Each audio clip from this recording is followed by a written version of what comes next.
Jerusalem is still not a safe place for Christians. King Herod has arrested some of them. The Apostle James, the brother of John, is even executed with the sword.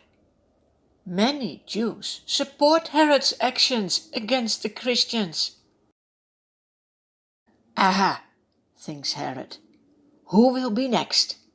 Let's arrest Peter. He is put in prison and guarded around the clock by 4 squads of 4 soldiers each. Because it is the Passover feast, King Herod wants to wait till after the festival before he will put Peter on trial before the public. While Peter is in prison, the church members meet together. They pray earnestly for Peter. They know this is the only thing they can do for him. It is also the best they can do. The night before Peter's trial, he is asleep.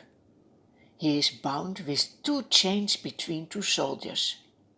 Before the door are also guards. Can you imagine? Peter knows that the Apostle James is killed. He knows this can also happen to him. But he also knows that nothing can happen to him that the Lord doesn't want. And when he will be killed, he will be with Jesus in heaven. Peter trusts the Lord and just sleeps. Do you have so much peace in your life?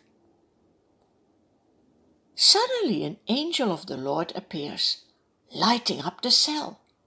He strikes Peter on the side and wakes him up. "Quick, get up," he says.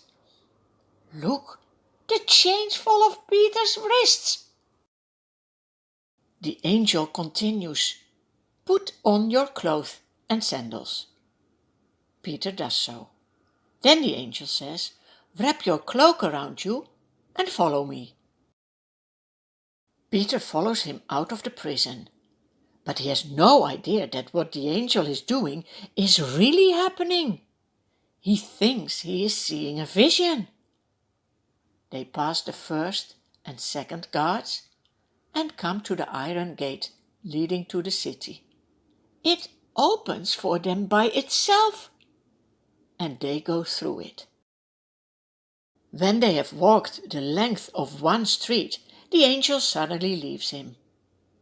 Then Peter comes to himself and says, "Now I know for certain that the Lord has sent his angel and rescued me."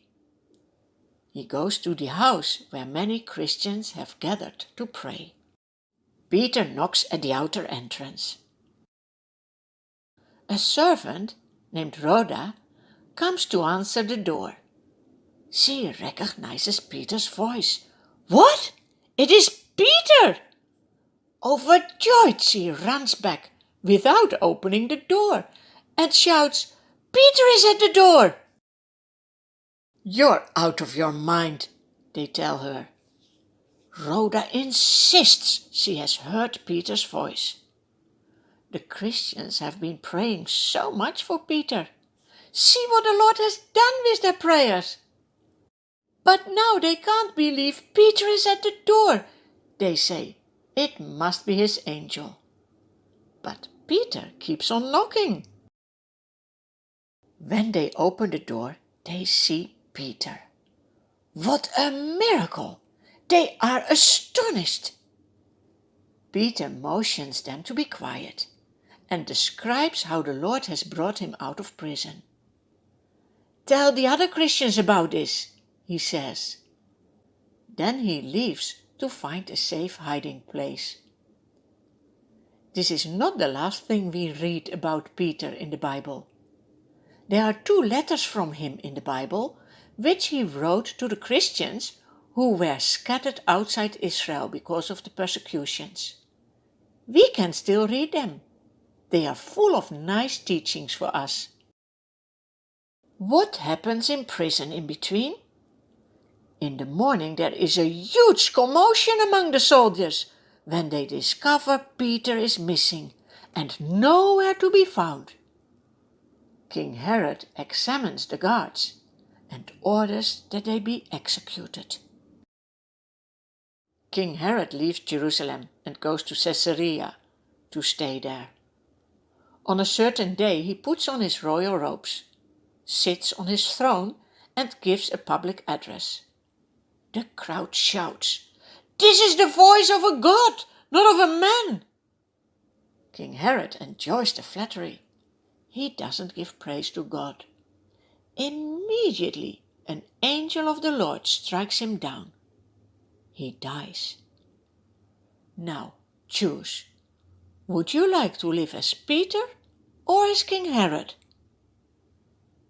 This story ends with a very nice sentence.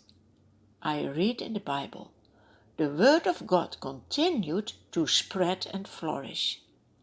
And that is the truth. Today it reaches you.